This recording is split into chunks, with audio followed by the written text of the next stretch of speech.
which candidate was going to capture the hearts and minds of young America, you would obviously pick a 74-year-old Jewish grandfather, right?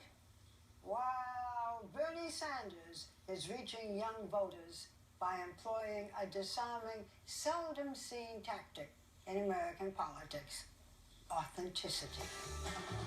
When Bernie Sanders announced his candidacy, no one expected the socialist senator from Vermont to pose a threat to frontrunner Hillary Clinton. But his campaign took off. His views on income inequality struck a chord with voters. The great middle class of America, once the envy of the entire world, has been disappearing. In Iowa and New Hampshire, he is up in the polls and could win those states. Suddenly, a lot of people are feeling the burn.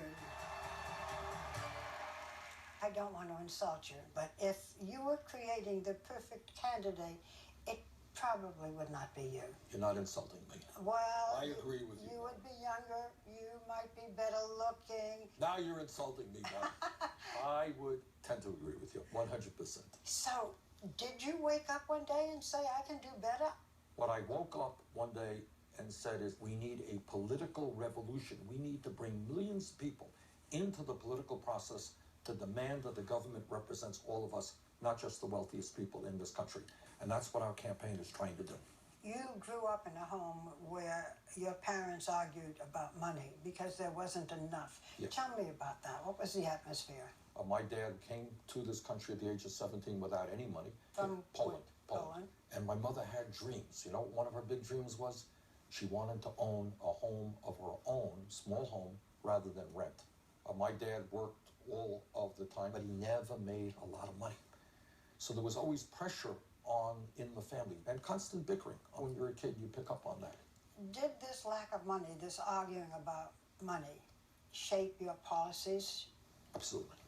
When you don't have a lot of money, your family lives under stress. That's happening all over America today, and that's a lesson that I have never forgotten, and I hope that I never will forget. Are you concerned at all that Muslims in this country are beginning to get a bad rap? I am very concerned that people are taking out their anger against fellow Americans who happen to be Muslim. If you're Muslim and you read the newspapers and you read what people are saying, you know what? You're going to be scared too, and that's not what we should be having here in the United States of America. Our people have got to stand together to take on the real issues, stand together to destroy ISIS, but not start picking on immigrants and scapegoating Muslims. What would you do about ISIS? ISIS is a barbaric organization that must be destroyed, but we must learn the lessons of Iraq. So what do? We form a coalition, and other Muslim nations have got to have troops on the ground to destroy ISIS. That fight has got to be led by the Muslim nations with the strong support of the United States, the UK, France, Russia, Iran, etc. I do not want us getting sucked in to what ISIS wants us to get sucked into, what they call a war of civilization here. You have said that you are a socialist. Democratic socialist, yes. Just what is that? Barbara, what I see is every other major country on earth now provides health care to all of their people as a right, all of their people. We still don't do that. We are the only country on earth that doesn't provide paid family and medical leave. Many other countries around the world are making college, or at least their public colleges and universities, tuition free. We are not. Are you against capitalism? No, I'm for the concept of a mixed economy, similar to what you see in Scandinavia. I mean, they produce a lot of wealth, they create a whole lot of products. But what they do a lot better than we do is that wealth is much more equitably distributed than it is in this country. If you are elected president, in one word, what would you want to be known for? Compassion. Moving on.